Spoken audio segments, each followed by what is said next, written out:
Bismillahirrahmanirrahim.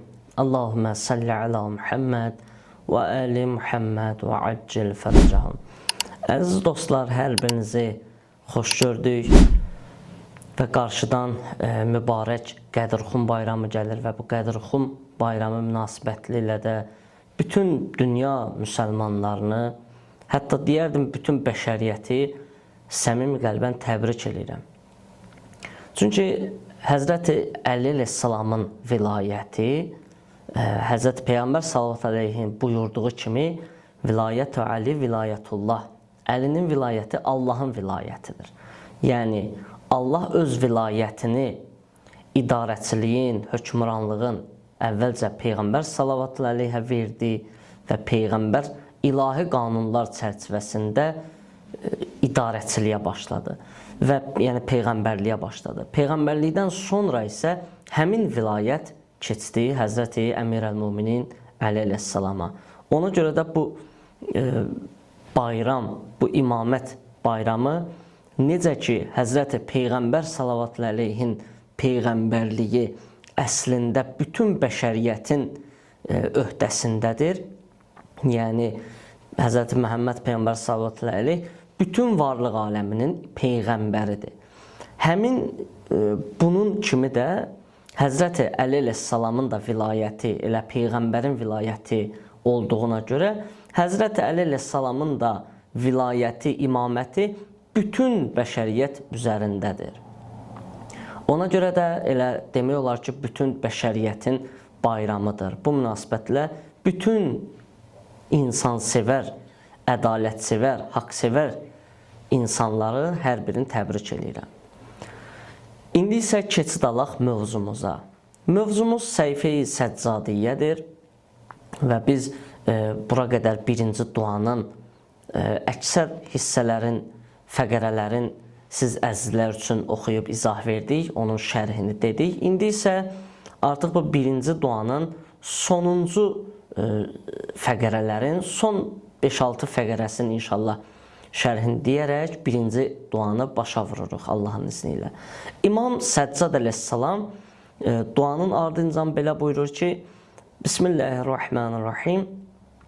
Velhamdülillahi bi kulli ma hamidahu bihi ədna mələikətihi iləyh və əkrəmu xaliqətihi aleyhi və ərda hamidihi lədəyh. İmam buyurur ki, Allahın ən yaxın mələklərinin dərgahında ən möhtərəm məxluqlarının və huzurunda ən bəyənilmiş həmd edənlərin həmdi qədər Allaha həmd və sənalar olsun.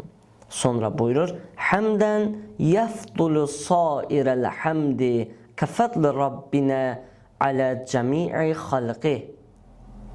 Buyurur ki, Rəbbimizin bütün məxluqlardan üstünlüyü qədər Allahın bütün varlıq aləmindən, məxluqatdan üstünlüyü həddində, üstünlüyü qədərində digər mədh edənlərin həmdindən üstün bir həmd olsun Allaha. Sonra buyurur, Summa lehul hamdu məkənə kulli ni'mətin ləh aleyna və alə cəmi'i ibadihil madinə vəl-baqin. Sonra buyurur ki, onun həm bizdən əvvəlki, həm də bizdən sonraki bəndələrinə bəxş etdiyi bütün nimətlərə görə Allaha həmd və səna olsun. Sonra da buyurur, Ədədə ma əhətə bihi ilmuhu min cəmi'il əşyai və məkənə kulli vahidətin minhə ədəduha əd'afə mudaafətən əbədən sərmədən ilə yevmil qiyaməh. Buyurur, onun elminin əhatə etdiyi mövcudatın sayı qədər Allaha həmd olsun. Yəni elə bir mövcudat varmı ki, Allahın ona elmi olmasın?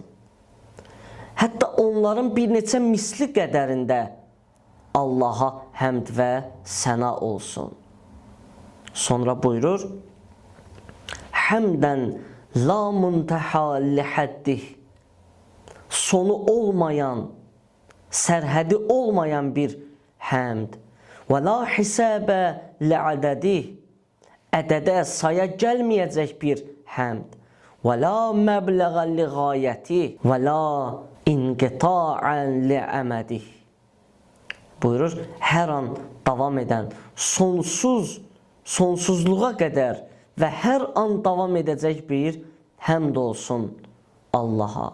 Necə böyük, necə gözəl həmdlər deyir İmam Səccad əleyhissalam.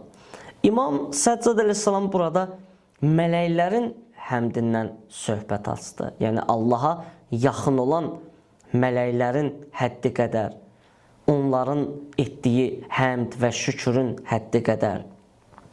Ümumiyyətlə bu aləm həmd və səna aləmidir. Yəni bu aləmdə bütün varlıq aləmi Allahı həmd eləyir. Yəni elə bir varlıq yoxdur ki, elə bir yaradılış yoxdur ki, Allaha həmd eləməsin. Necə ki Allah Taala mübarək Quran-ı Kərimdə İsra surəsi 44-cü ayədə buyurur: Əuzu billahi mineşşeytanirracim. Tusabbihu lehus semavatis-seb'u vel-ard və men fihinnə.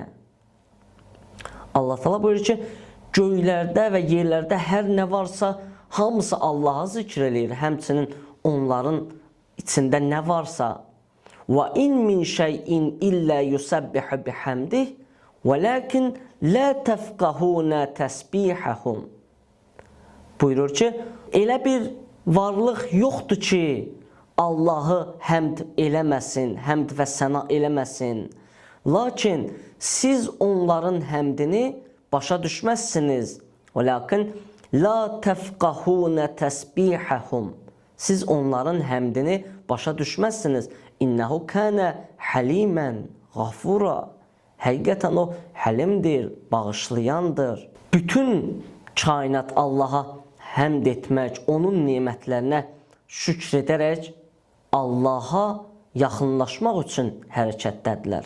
Necə ki Quran-ı Kərimdə buyurur: İnna lillah və inna ileyhi raciun. Biz Allaha məxsusuq və ona tərəfdə qayıdacağıq. Yəni burada tək insan yox, tək bəşər yox, bütün varlıq aləmi Allaha məxsusdur və hər bir fərd, hər bir varlıq tək-tək üzü Allaha doğru hərəkətdədir və Allaha qayıdacaq. Allaha olunan həmd, şükür təbii ki, təkcə dildə deyil. Bundan əlavə də əməldə və qəlbdə də həmd və şükür vardır. İnşallah bunların izahını verəcəyik. Əsl həmd edənlərin, yəni həm qəlbdə, həm əməldə, həm də dildə həmd edənlərin əməlinə baxsaq, onların rəftarlarına, onların davranışlarına baxsaq, biz onlardan həqiqətən də ibrət götürməliyik, nümunə götürməliyik. Biz bu kimi şəxsləri yalnız belə desək, 14 məsum əleyhissalam, peyğəmbərlər əleyhissalam, bəzi mənəvi, rəbbani, alimlər, ariflərin həyatında biz bu nümunələri, bu ibrətləri, bu nümunələri görə bilərik.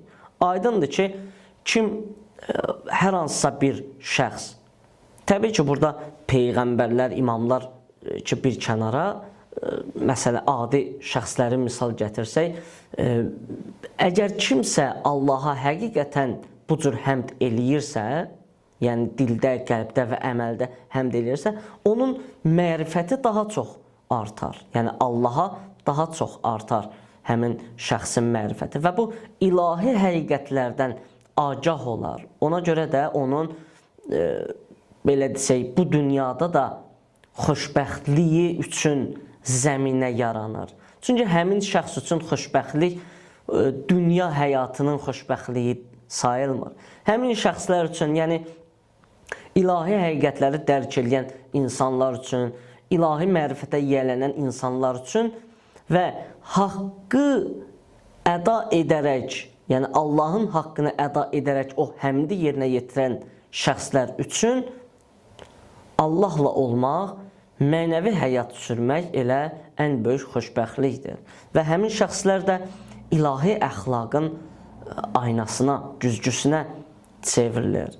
Həmçinin Əmir əl-Müminin Əli ibn Əbi Talib əleyhissalam Nəhcül Bəlağədə öz mübarək kəlamda buyurur ki, həqiqətən çox gözəl kəlamda buyurur: Elhamdülillahilləzi cəaləl həmdə miftahən li zikri və səbəbən lil məzidi min fadli və dəlilən alə alaihi və əzəməti.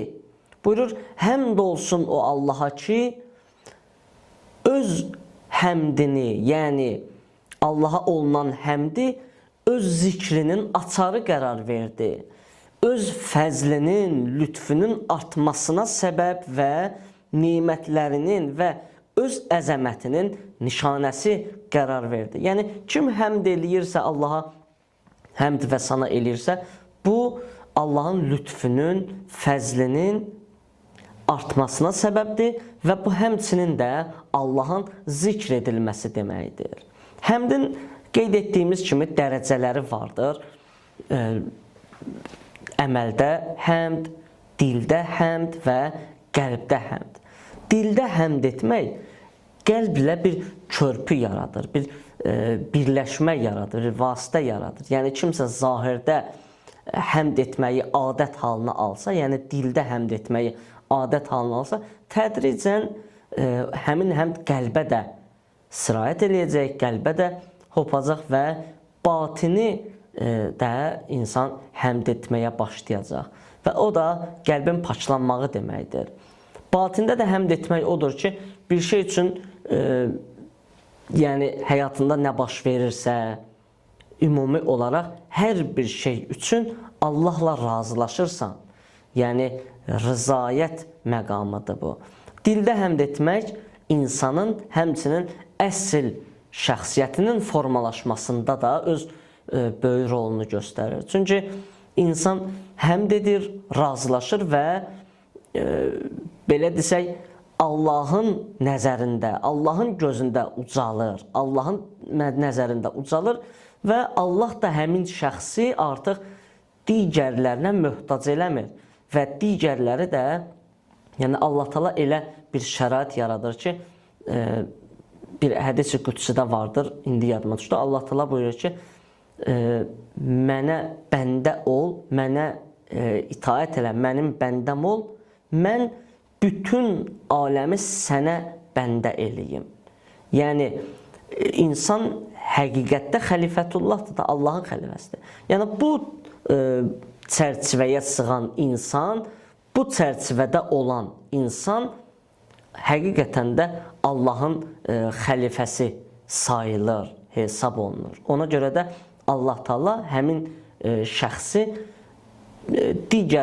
həmin şəxsin məhəbbətini digər şəxslərin qəlbinə salır və digər ümumi olaraq da aləmdə nə varlıqlar varsa, mənəvi aləmdə onun üçün xidmət göstərirlər.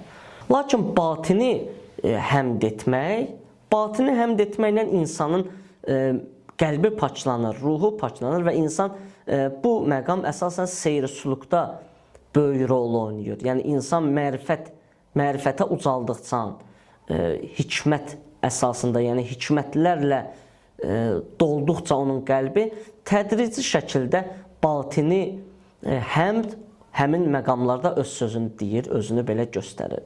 Həmçinin Əli əleyhissalamın bir gözəl kəlamı da var. Burada da Həzrəti Əmir əleyhissalam bir xutbəsində belə buyurur ki, Elhamdülillahi əhəqqu mən xuşiyə və humidə və əfzalə mən ətuqiyə və ubidə və əvlə mən uzmə və muhidə.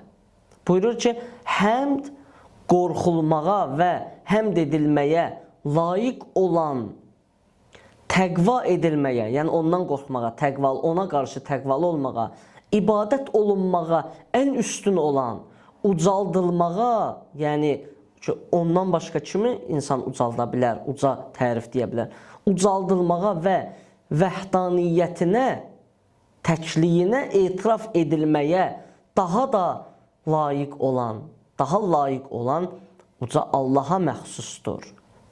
Ardında buyurur, Nəhməduhu lə'azimin ғənaih və cəzilin ətaih və təzahir nə'məih və husni bəlaih.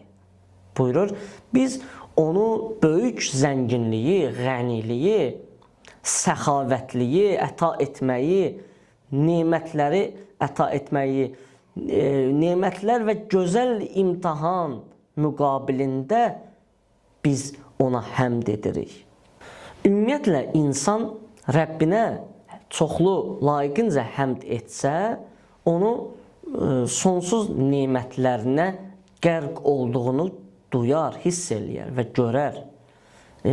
İnsan Rəbbin unudur deyə cəmiyyətdə, öz həyatında ona qarşı olan, onun müqabilində olan, yəni ona əta olunan o nemətləri çox da hiss eləyə bilmir. İnsan nemətin içində olanda onun qədrini bilmir. Necə ki, balıq suyun içində olanda onun dəyərini bilmir, qədrini bilmir. Sudan çıxanda artıq o sonradan anlayır ki, su bunun üçün necə həyati bir əhəmiyyət daşıyır və artıq ondan sonra da gec olur. Ona görə də biz gərək Allahın bizə verdiyi nemətləri görək, duyaq və ona çoxlu həmd eləyək.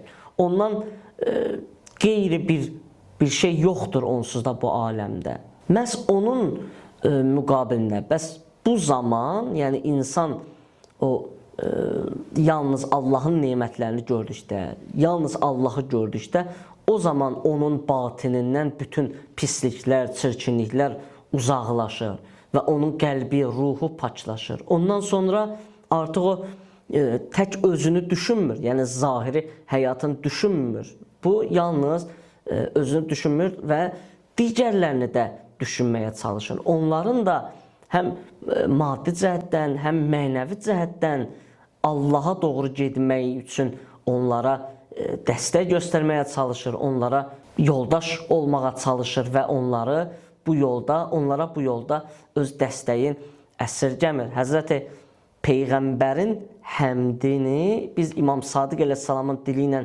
eşitsək, yəni İmam Sadiq əleyhissalam buyurur, Allah Rəsulu onu sevindirən bir şey olanda deyərdi ki, bu nemətə görə Allaha həmd olsun.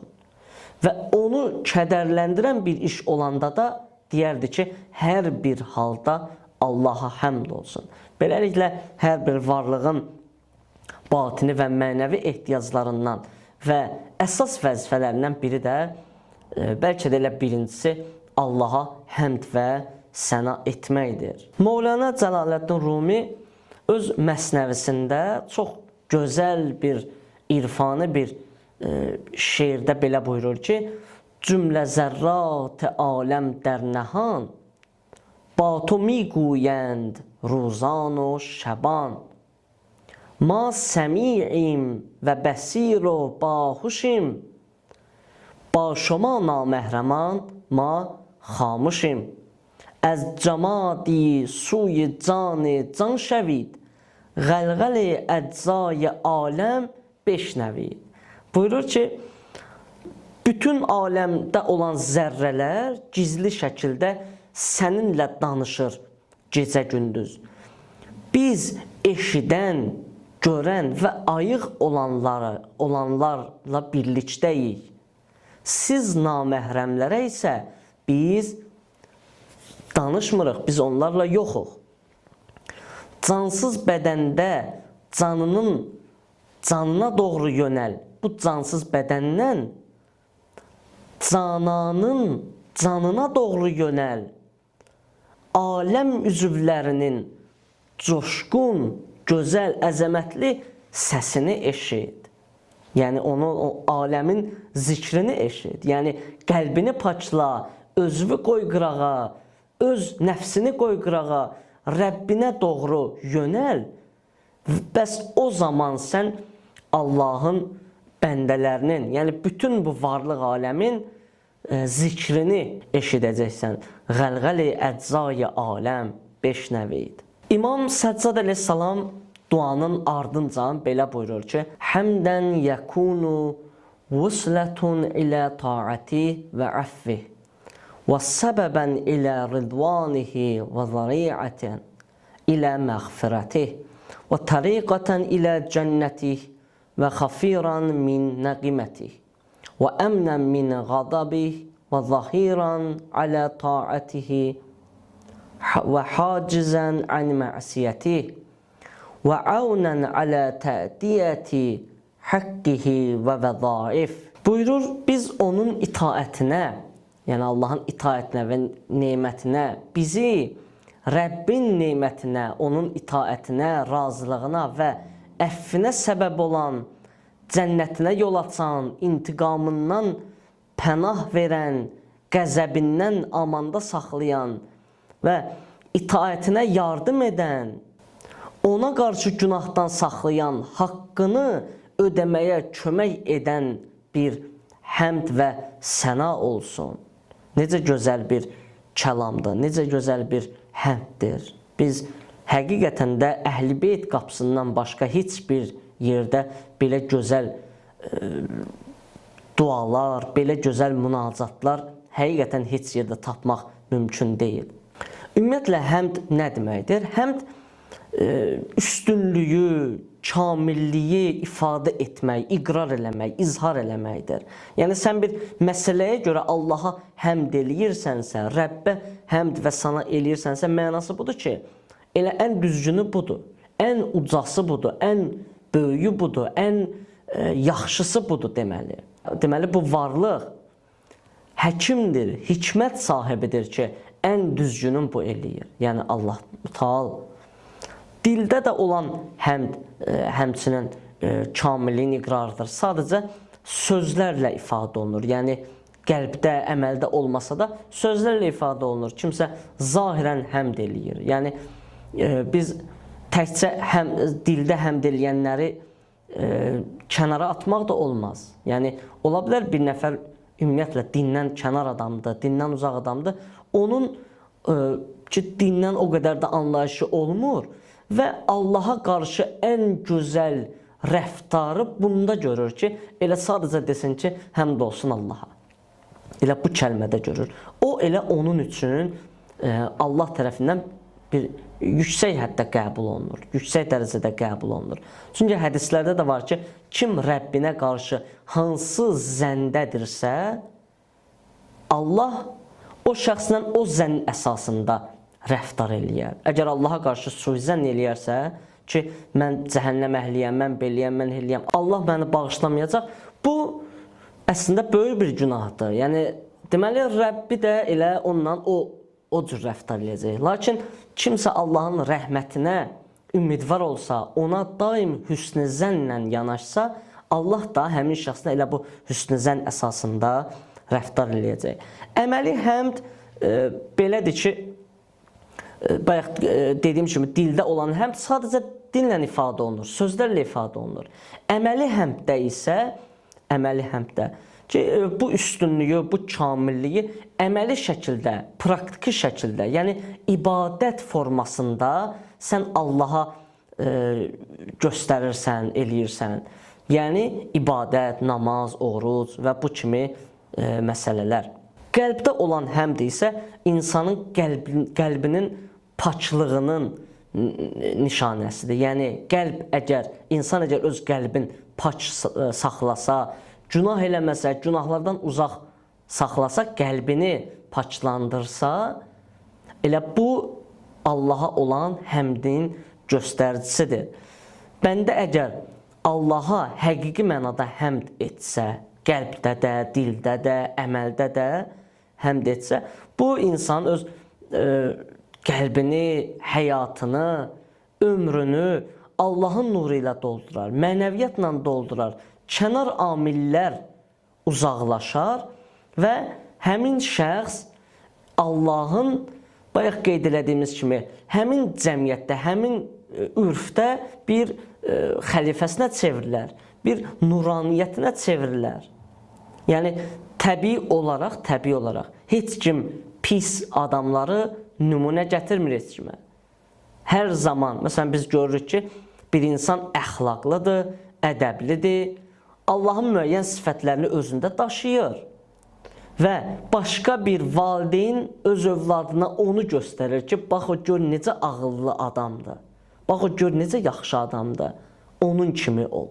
Heç kim söz-söyən, tərbiyəsiz, pis adamı öz övladı üçün, öz əzizi üçün misal çəkməz.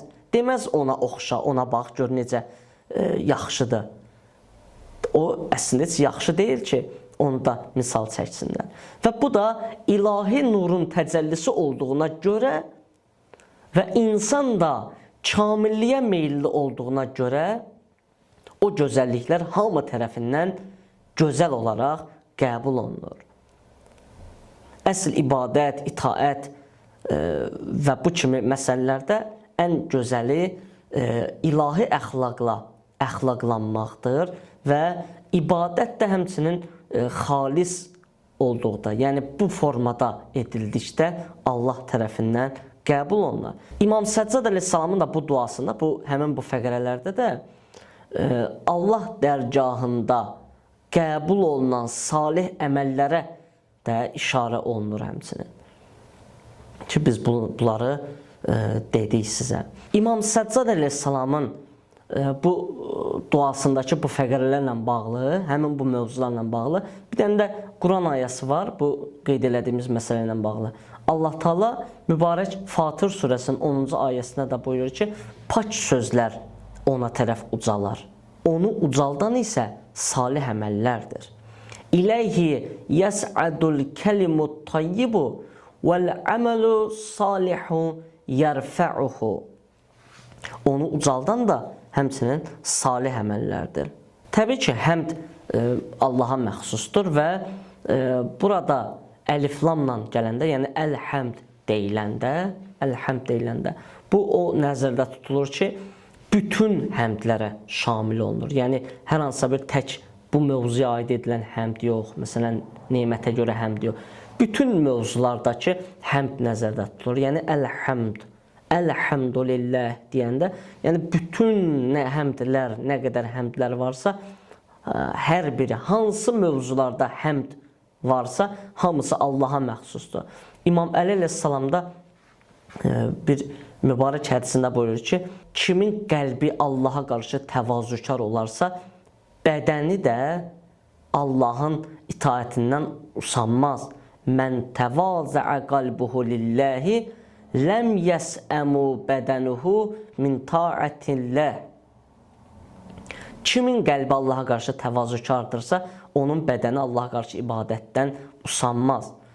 Bildiyimiz kimi ibadət, itaət bunların hər biri insanın Allaha qarşı təvazükar olmağının nişanəsidir. Deməli, itaətdən kənarda qalmaq Allaha qarşı təkəbbürlük deməkdir. Allaha qarşı təkəbbürlüyün nişanəsidir. Təbii ki, kimsə ibadət etmirsə, bu o demək deyil ki, o bilərəkdən Allaha qarşı üsyan eləyir. Bilərəkdən Allahın müqabilində təkəbbürlük göstərir. Xeyr, bu sadəcə qəlbdə olan bir təkəbbürdür ki, insan bəzən onu özü də hiss eləmir. Ona görə də ibadət və itaət Allahın müqabilində lazımdır, vacibdir və təbii ki, qəlbdə imanı olan heç kəs Allaha qarşı təkəbbürlük eləməz. Təbii ki, ibadət etməyən insanlar, bayaq qeyd elədiyimiz kimi, sadəcə dildə Allaha həmd eləyirlər. Lakin bundan sonrası da lazımlıdır ki, əməldə də, qəlbdə də Allaha həmd və səna eləsinlər. Allahdan başqasına ibadət dedikdə nə nəzərdə tutulur? Təbii ki, Allahdan başqa ibadətə, itaətə, mədhə layiq olacaq bir varlıq yoxdur. Çünki Allahdan başqa məhdud olmayan varlıq yoxdur. Yalnız Allah naməhduddur, sonsuzdur. Allahdan başqa bütün varlıq aləmi, hər kəs, hər bir fərd məhduddur. Ona görə də Allahdan başqa heç kim vəsf edilə bilməz, tərif edilə bilməz, üstün görülə bilməz. Həmçinin İmam Sadiq əleyhissalam da buyurur ki, Allahdan bir şey istəməmişdən qabaq onu həmd eləyin, onu tərif eləyin, onu vəsf eləyin. Buyurur, İmam Sadiq əleyhissalam buyurur, Əmir əl-Mömininin kitabında var ki, məd istəməkdən əvvəl gəlir. Allahı çağıranda onu təriflə. Təbii ki, biz bunu Əhl-i Beytin dualarında da görürük. Ən böyük nümunələrdən Kumel duasında biz bunu görürük. Həmçinin İmam Səccadın bu Səhifə-i Səccadiyyə dualarında da elə biz bunu görürük. Başlayanda Allaha tərif eləyir, həmd və səna eləyir, Allahın əzəmətini dilə gətirir, Allahın gözəlliklərin, Allahın bu aləmi yaratdığın, Allahın qüdrətin misal gətirir dualarında.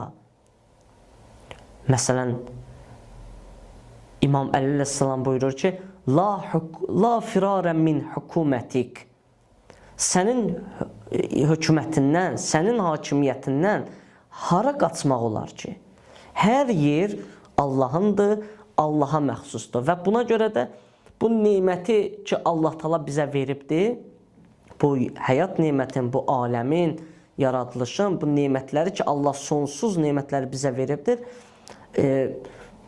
nemət verənin şükrünü yerinə yetirməkdə insanın fitrətində mövcuddur. Yəni, hər bir insanın fitrətində belə bir şey var ki, nemət verənin şükrünü, həmdini yerinə yetirmək.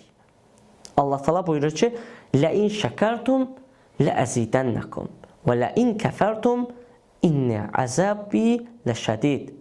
Allah Taala buyurur, əgər həmd eləsəniz, artıraram. Əgər küfr etsəniz, Allahın əzabı şiddətlidir. Gördüyümüz kimi, həmd etdikcə Allah Taala bizim nemətlərimizi artırır. Təbii ki, əgər kimsə Allahın bu qədər nemətlərin müqabilində Allaha qarşı üsyan eləyirsə, Allahın həmdin yerinə yetirmirsə və heç şükür də eləmirsə, Allaha təşəkkür də eləmirsə, Allah özü buyurur. Quran-ı Kərimdə də buyurur ki, İnnəl insənə li rabbihi ləkənud. İnsan Rəbbinə qarşı nankordur. Həqiqətən də bu nankorluğun nişanəsidir. Bəndəliyin əsas prinsiplərindən biri də nemətləri etiraf etməkdir. Yəni, bayaq qeyd elədiyimiz kimi, dua eləyən zaman Allahı məth eləmək, tərif eləmək və Allahın nemətlərini dilə gətirmək. Allahın nemətlərini saymaq, dilə gətirmək, elə o da həmdin bir növüdür. Yəni, Allah mənə nəfəs verib, Allah mənə göz verib, Allah mənə qulaq verib, Allah mənə ağıl verib, qəlb verib, ruh verib, həyat verib. Yəni, bir anlıq o nemətlərdən biri səndən alınsa, həyatın alt-üst olacaq, həyatın naqis olacaq. Biz nə qədər görürük, gözü görməyən bacı qardaşlarımız var, qulağı eşitməyən bacı qardaşlarımız var ki, onlar nə çətinliklər çəkirlər. Ona görə də Allahın hər bir nemətinə gərək iqrar etməklə gərək o həmdi də yerinə yetirək. Həmçinin İmam Səccad əleyhissalam buyurur ki, nemətə etirafı həmd qərar verən. Yəni, neməti etiraf eləmək özü bir həmdin növüdür.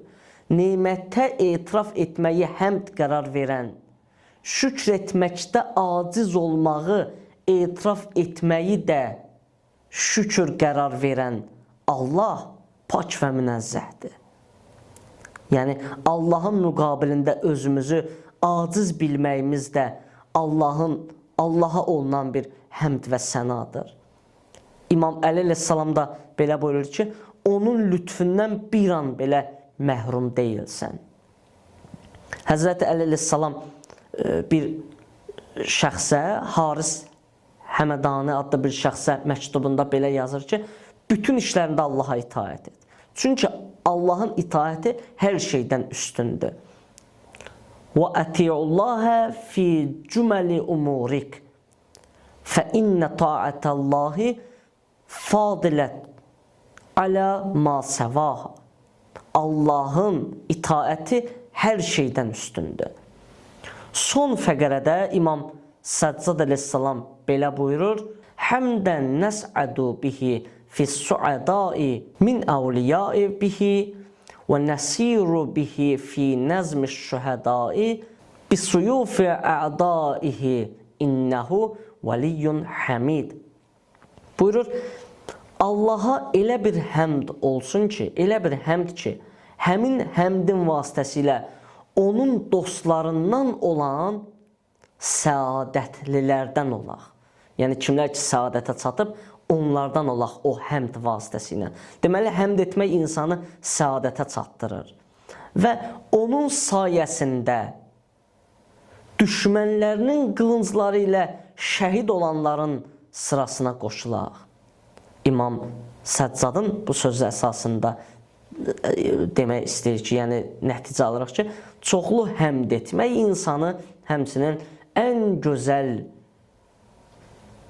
belə desək, ölüm olan şəhadətə aparır. İnnehu valiyyun hamid. Həqiqətən o bəndələrinə yardım edəndir. O həmd olunandır, tərifə layiqdir. İnsanın şəhidlər sırasında səadətə çatması mövzusudur burada. İmam Səccad əleyhissalam bunu belə buyurur ki, şəhadət məqamına işarə edilir burada ki, şəhadət məqamı möminlə Allah arasında olan bir əhddir. Uca Allah da Quran-ı Kərimdə buyurur, o məşhur ayədə Əhzab 23-də Allah təala buyurur ki, möminlərdən elələri vardır ki, Allahla etdikləri əhdə sadiqdirlər. Onlardan bəzilərinin əhdləri tamamlanmışdır. Yəni şəhid olmuşlar. Bəziləri isə o əhdi gözləyirlər və əhdlərini heç cür dəyişməzlər, dəyişməyiblər. Şəhadət Allah yolunda öldürülmək möminlərin Rəbbi ilə aralarında bağladıqları bir əhdə vəfadır. Bu əmanət olan canlarını Allah yolunda fəda etmək üçün bağladıqları bir əmanətdir. Təbii ki, şəhidlər hər zaman öz həyatlarında fədakar rolunu oynayıblar. Yəni, hər bir zaman, hər bir məsələdə xidmət üçün önə qaçıblar başqalarına, digərlərinə, vətənə, millətə, dinə xidmət üçün hər zaman önə qaçıblar, ön sıralarda olublar ki, xidmət göstərsinlər və fədakarlıq göstəriblər. Şəhadət isə fədakarlığın ən pik həddidir, ən yüksək həddidir ki, nəticə etibarilə bunlar şəhid olurlar, canlarını fəda eləyirlər. Ən böyük nümunə kimi, yəni şəhid deyilən kimi ən ilk növbədə ağla gələn təbii olaraq İmam Hüseyn əleyhissalamdır. İmam Hüseyn əleyhissalam Allah yolunda, Allah üçün fədakarlığın ən yuxarı həddini icra elədi. Ailəsi, uşaqları, 6 aylıq körpəsi, xanım Zeynəb, salam aleyha, Həzrət Əbəlfəzl Əbbas əleyhissalam və digərləri 72 nəfər nadir şəxsiyyətlərlə, tarixin nadir şəxsiyyətləri ilə getdi Kərbəlada şəhid oldu. Allah Taala o Həzrətin şəfaətin və ziyarətin bizlərə nəsib eləsin. İmam Səccad əleyhissalam Allah nemətlərinə həmd və şükür edərək şəhadət nemətinə nail olmaq üçün, Rəbbi ilə bağladığı əhdi yerinə yetirmək üçün, xüsusilə Aşura hadisəsindən sonra şəhidlər cərgəsində olmaq üçün Allaha yalvarır, Allahdan bunu diləyir, Allahdan bunu istəyir və bunu diləyir ki, həmd və şükür edərək həmdin nurunda, həmdin işığında Rəbbinə qovuşsun və şəhadətə qovuşsun. Bayaq qeyd elədiyi şəhidlər cərgəsində olsun. Həmçinin Həzrəti Peyğəmbər sallallahu aleyhi və aleyhi və səlləm şəhidlərin məqamı haqqında belə buyurur ki, bu dünyada xeyirli yaşamış, imanlı yaşamış və təqvalı yaşamış və dünyasını dəyişən şəxslər heç zaman bu dünyaya qayıtmaq istəməzlər. Yalnız və yalnız şəhidlərdən başqa. Çünki şəhidlər daim istəyərlər ki, bu dünyaya qayıtsınlar və yenidən şəhid olsunlar. O şəhidlik anının ləzzətini yenidən datsınlar. İmam Hüseyn əleyhissalam bu barədə belə buyurur ki, bizim ardıcıllarımızdan siddiq və şəhid olmayanlar yoxdur. Yəni bizim ardıcıllarımızın hamısı siddiqlərdir və şəhidlərdir. bir nəfər imamdan soruşur ki, bu necə mümkündür? Axı onlar bu dünyada öz yataqlarında öldülər. Yəni biz bildiyimiz şəhid olmadılar. Gedib döyüşüb şəhid olmadılar. Adi öz yataqlarında öldülər, ya xəstəlikdə öldülər, ya necə? Bu cür normal, yəni adi qaydada öldülər. İmam Hüseyn əleyhissalam buyurur ki, məgər Allahın kitabını oxumursanmı ki, Allah Taala buyurur, Allah və onun peyğəmbərlərinə iman gətirənlər Rəblərinin yanında siddiqlər və şəhidlərdir. Təbii ki, buna qısaca bir izah gətirə bilərik ki, hər kəs Allah və Rəsuluna iman gətirir. Lakin iman o zaman kamil olur ki, İmam Hüseyn əleyhissalam burada kamil imandan söhbət eləyir. İman o zaman kamil olur ki, Allah və Rəsulundan sonra da Əhl-i Beytin vilayətin, imamətini qəbul eləyəsən, həzm eləyəsən, ona itaət eləyəsən. Bu zaman iman kamil olur və insan bu halda öldükdə belə şəhid və siddiq məqamında qiyamət günü qalxır. Bununla da təbii ki, möminlər ən uca məqamlara yetişirlər və ən uca məqam da təbii ki, rıza məqamıdır, razılıq məqamıdır. Rıza məqamı ən yüksək, irfanın ən yüksək məqamıdır. Hər bir imanlı şəxs qəlbən iman gətirmiş, əməldə də Allaha həmd eləyən, qəlbdə də Allaha həmd eləyən, dildə də Allaha həmd eləyən hər bir şəxs bu məqama tədricən bu məqama doğru gedir və təbii olaraq hər bir hadisəyə pis, yaxşı həmd eləyən şəxs sonda irfanın ən üstün məqamı olan rıza məqamına yetişir. Təbii ki, bu cür insan Allah yanında da, ümumi bəşər yanında da dəyərli, hörmətli və əziz olurlar. İmam Səccad əleyhissalam həmçinin fəqərənin sonunda da buyurur ki, İnnehu vəliyyun həmid, o həqiqətən vəli və həmiddir.